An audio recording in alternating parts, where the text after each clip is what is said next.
how to play Forza Horizon 5 on PC with Xbox players. I'm going to tell you how to play Forza Horizon 5 on PC with Xbox players.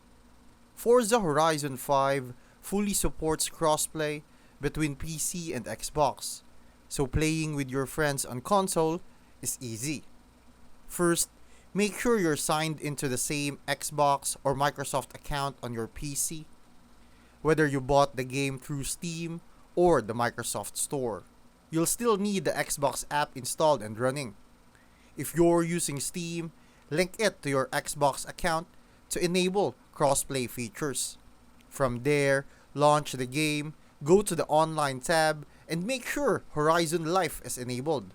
You can add Xbox friends using the Xbox game bar on Windows.